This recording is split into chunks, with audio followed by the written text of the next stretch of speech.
গত 10 বছরে নিজ অর্থায়নে নিজ উদ্যোগে 33,000-এর বেশি গাছ লাগিয়েছেন সিলেটের শাহ সিকান্দার আহমদ শাকির। শুধু সিলেট নয়, এই প্রচেষ্টা তিনি ছড়িয়ে দিতে চান পুরো বাংলাদেশে। বৃক্ষ পরিবেশের অন্যতম উপাদান।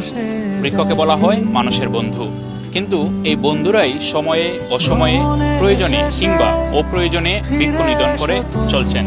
চারপাশে যখন বৃক্ষ নিধনের মহোৎসব, তখন আমরা এমন এক তরুণের সন্ধান পেয়েছি যিনি নিজের টাকা ব্যয় করে সিলেট শহরের বিভিন্ন জায়গায় বৃক্ষরোপণ করে চলছেন বছরের পর বছর।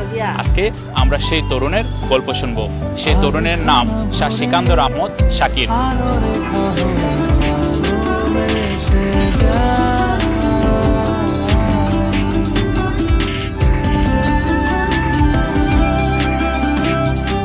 আপনি তো দীর্ঘদিন ধরে বৃক্ষরোপণ করছেন শহরের বিভিন্ন এলাকায়। এই বৃক্ষরোপণের আইডিয়াটা কিভাবে আসলো? সাধারণত জন্মদিন উপলক্ষে আমার বৃক্ষরোপণ করা হয় 2013 সালের 13 নভেম্বর থেকে। তারপর থেকে জন্মদিন থেকে বের হয়ে আসা হয় আপনার করোনাকালীন সময় আমি চিন্তা করলাম কেন আমরা 365 দিন বৃক্ষের সাথে থাকতে পারি না। কারণ অক্সিজেনের অভাবে আমরা দেখলাম করোনার সময় অনেক রোগী মারা গেল, অক্সিজেনের সংকট।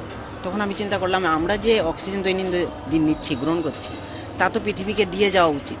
আমার পক্ষ থেকে আমি যদি দিতে পারি, এভাবে যদি সবার মতো করে অক্সিজেনটা দিতে পারি, তো এই থেকে আমার কন্টিনিউ এখন 365 দিনই আমি বৃক্ষর যত্ন নিই। যেটা লাগানো হয়, রোপণ করা হয়, এটা আমি নিজ দায়িত্বে যত্ন নিই। এবং এটা যদি কোনো কারণে মারা যেতে আমি দেখি নাই, কারণ মানুষই ভেঙে ফেলে বা মানুষ উপড়ে ফেলে দেয়। এটাই হলো সবচেয়ে বড়, মানে বৃক্ষের জন্য সবচেয়ে বড় শত্রু হলো মানুষ।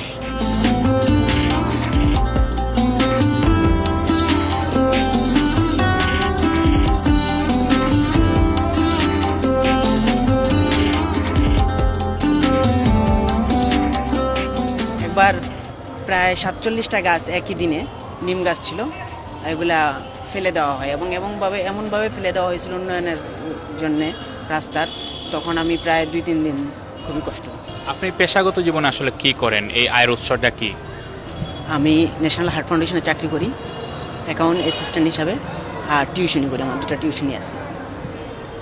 টিউশনি এবং পেশাগত জীবনে ন্যাশনাল হার্ট ফাউন্ডেশনে আপনি কর্মরত আছেন। এই সময়টি আসলে কিভাবে বের করেন? অবসর সময়টা হলো আমার 1-1.5 ঘন্টা হলেই হয়। একটা গাছ রোপণ করতে আমার বড় জোর 4 থেকে 5 মিনিট সময় লাগে।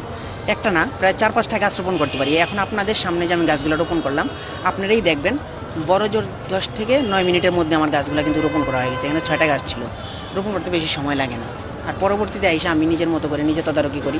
টিউশনিতে যাওয়ার পথে রাস্তায় যেগুলো আমার সামনে পড়ে ওগুলোকে দেখাশোনা করি।